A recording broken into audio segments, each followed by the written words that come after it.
یہ سوال کہ یہاں ایک عالم دین ہے، سر اور داڑھی کے بالوں کو پراگندہ رکھتا ہے اور ایک عجیب سی کیفیت بنا کے رکھتا ہے، اس کا کیا حکم ہے؟ دیکھیے، عوام الناس میں سے کوئی ایک فرد ہو، خواہ عالم دین ہو، اسلام جو ہے ہر حال میں صفائی کی تلقین کرتا ہے۔ اور بالوں کے حوالے سے سنن ابو داؤد حدیث نمبر 4163 ہے، حضرت ابو ہریرہ رضی اللہ تعالیٰ عنہ آپ اس حدیث مبارکہ کے راوی ہیں۔ کہتے ہیں کہ اللہ کے رسول صلی اللہ علیہ وآلہ وسلم نے ارشاد فرمایا کہ من کان لہ شعر، جس کے بال ہوں فلیکرم ہو، اس کو چاہیے اس کی اصلاح کرے، اس کو بنا کے رکھے، سنوار کے رکھے، اس کی خوبصورتی کا اہتمام کرے۔ اب خواہ وہ عالم دین ہے کہ اس نے داڑھی رکھی ہوئی ہے، یا کوئی عوام الناس ہے اس نے سر کے بال رکھے ہوئے ہیں، یہاں تک کہ اگر چھوٹے چھوٹے بچے ہیں، اسکولوں میں جاتے ہیں یا مدارس میں جاتے ہیں، تو ان کی ماؤں کو چاہیے کہ ان کے بالوں کو اچھی طرح سنوار کے رکھے، ان کی حفاظت کرے۔ اور نبی پاک صلی اللہ علیہ وآلہ وسلم اس چیز کا بڑا خیال رکھتے تھے۔ بخاری شریف کی حدیث مبارکہ ہے، حدیث کا نمبر ہے 5923۔ حضرت عائشہ رضی اللہ تعالیٰ عنہ آپ اس حدیث مبارکہ کی راویہ ہیں۔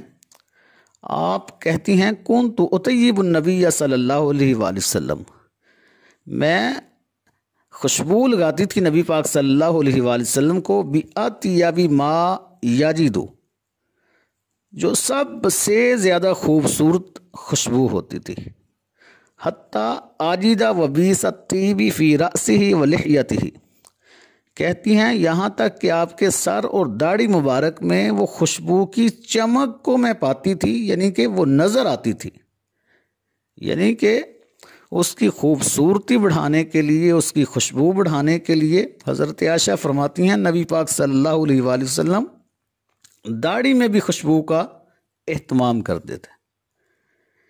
اسی طرح سنن ابو داؤد حدیث نمبر 4162 ہے، کانت للنبی صلی اللہ علیہ وسلم سکۃ یتطیب منہا، اس کا کیا مطلب ہے کہ نبی پاک صلی اللہ علیہ وآلہ وسلم کے پاس ایک ڈبی تھی، کس کی؟ خوشبو کی، یتطیب منہا، آپ اس سے خوشبو لگاتے تھے۔ یعنی کہ اگر آپ نے داڑھی رکھی ہے، بال رکھی ہے، اور داڑھی رکھ کے آپ نبی پاک صلی اللہ علیہ وآلہ وسلم کی سنت ادا کرنا چاہتے ہیں، تو نبی پاک صلی اللہ علیہ وآلہ وسلم نے اس سنت کی جس طرح حفاظت کی، اس کی خوبصورتی کو قائم رکھا، تو ہمیں بھی اس کو اپنانا چاہیے۔ اسی طرح اگر آپ صلی اللہ علیہ وآلہ وسلم نے دیکھا کہ کوئی بندہ وہ داڑھی کی حفاظت نہیں کر رہا یا بالوں کی حفاظت نہیں کر رہا، آپ نے ناپسندیدگی کا اظہار کیا۔ سنن ابو داؤد حدیث نمبر 4062 ہے، حضرت جابر بن عبداللہ رضی اللہ تعالیٰ عنہ آپ اس حدیث مبارکہ کے راوی ہیں۔ کہتے کیا ہیں؟ کہتے ہیں اتانا رسول اللہ صلی اللہ علیہ وسلم، ہمارے پاس اللہ کے رسول آئے، فرآ رجلا شعیثا قد تفرق شعرہ، ایک بندے کو دیکھا کہ پراگندہ حال تھا اس کا، تفرق شعرہ، اس کے بال بکھرے ہوئے تھے۔ تو آپ نے کیا کہا؟ آپ نے خاموشی اختیار نہیں کی۔ فقال، آپ نے کہا اما کان یجد ھذا ما یسکن بہ شعرہ، کہ اس کو کوئی ایسی چیز نہیں ملتی جس کی وجہ سے یہ اپنے بالوں کو ٹھیک کر لے۔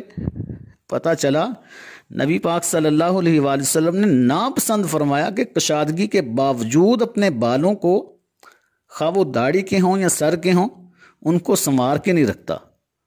اور نبی پاک صلی اللہ علیہ وآلہ وسلم نے ایک اور حدیث مبارک ہے کہ آپ نے باقاعدہ ناراضگی کا اظہار کیا۔ موطا امام مالک کی یہ حدیث مبارک ہے، حدیث کا نمبر ہے 1494۔ عطا بن یسار اس حدیث مبارکہ کے راوی ہیں۔ کہتے ہیں کہ نبی پاک صلی اللہ علیہ وآلہ وسلم مسجد نبوی میں تشریف فرما تھے، ایک آدمی آیا تو اس کا پراگندہ حال تھا، داڑھی اور سر کے بال جو ہیں وہ بکھرے ہوئے تھے، تو نبی پاک صلی اللہ علیہ وآلہ وسلم نے دور سے اس کو اشارہ کر دیا کہ جاؤ اپنی حالت کو درست کر کے آؤ، جب وہ درست کر کے آیا تو آپ صلی اللہ علیہ وآلہ وسلم نے ارشاد فرمایا یہ حال بہتر ہے یا وہ حال کہ بال بکھرے ہوں گویا کہ دیکھنے میں شیطان نظر آئے. یعنی کہ آپ کے اتنے سخت الفاظ ہیں، یہاں تک کہ داڑھی کی خوبصورتی کو بڑھانے کے لیے اگر مٹھی سے زائد کاٹنے بھی پڑے تو کوئی حرج نہیں ہے. بخاری شریف کی حدیث مبارکہ، حدیث کا نمبر ہے 5553. وَقَانَ ابْنُ عُمَرَ اِذَا حَجَّ اَوْ اعْتَمَرَ قَبَضَ عَلَى لِحْيَتِهِ کہ حضرت ابن عمر جب حج کرتے یا عمرہ کرتے قَبَضَ عَلَى لِحْيَتِهِ مٹھی سے پکڑتے داڑھی کو، فَمَا فَضَلَ أَخَذَهُ جو زائد ہوتی اس کو کاٹ دیتے. اور فقہا نے اس بات کی اجازت دی ہے کہ جو جبڑے کی ہڈی ہے اس کے اوپر یعنی کہ رخساروں کے اوپر اگر آپ کے بہت زیادہ بال آگے آپ کاٹ سکتے ہیں. اسی طرح جبڑے کی ہڈی کے نیچے سے بھی کاٹ سکتے ہیں داڑھی کی خوبصورتی کے لیے. فیض الباری جلد نمبر 6 صفحہ نمبر 100 پہ ہے، کتاب اللباس باب ایفاء اللحیہ. کہتے ہیں ام الاشعار التی علی الخدین، بہرحال وہ بال جو رخساروں کے اوپر ہیں، فلیست من اللحیہ وہ داڑھی میں نہیں ہیں.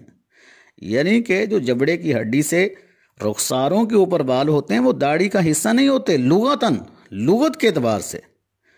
وَإِن كَرِهَ الْفُقَهَاءُ أَخْذَهَا کہتے ہیں اگرچہ فقہا نے اس کا پکڑنا، ان بالوں کو کاٹنا یہ مکروہ قرار دے دیا. اور یہ بات یاد رکھیں کہ وہ جو مکروہ قرار دیا ہے اس وجہ سے نہیں کہ وہ داڑھی کا حصہ ہیں، آگے وجہ بھی بیان کی ہے لِأَنَّهَا إِن كَانَ بِالْحَدِيدِ فَذَلِكَ يُوجِبُ الْخَشُونَ فِي الْخَدَّيْنِ کہ دو ہی صورتیں ہیں ان کو تراشنے کی، ان کو کاٹنے کی. یا تو وہ لوہے کے ساتھ کاٹے گا، اگر لوہے کے ساتھ کاٹے گا تو بال پہلے سے بھی زیادہ سخت اور آئیں گے، اور یہ بالکل تجربے کی بات ہے. تو رخساروں کے اوپر سخت بال آئیں یہ اچھی بات نہیں ہے. وَإِن كَانَ بِالنَّتْفِ يُضَاعِفُ الْبَصَرَ اور اگر وہ بال نوچے گا رخساروں سے تو نوچنے کی وجہ سے اس کی نظر کمزور ہوگی، اس وجہ سے مکروہ ہے، اس وجہ سے مکروہ نہیں ہے کہ وہ داڑھی کا حصہ ہیں. تو پتہ چلا کہ نبی پاک صلی اللہ علیہ وآلہ وسلم آپ جو ہے آپ داڑھی کا بڑا اہتمام کرتے تھے اور اس کی خوبصورتی کا بڑا اہتمام کرتے تھے.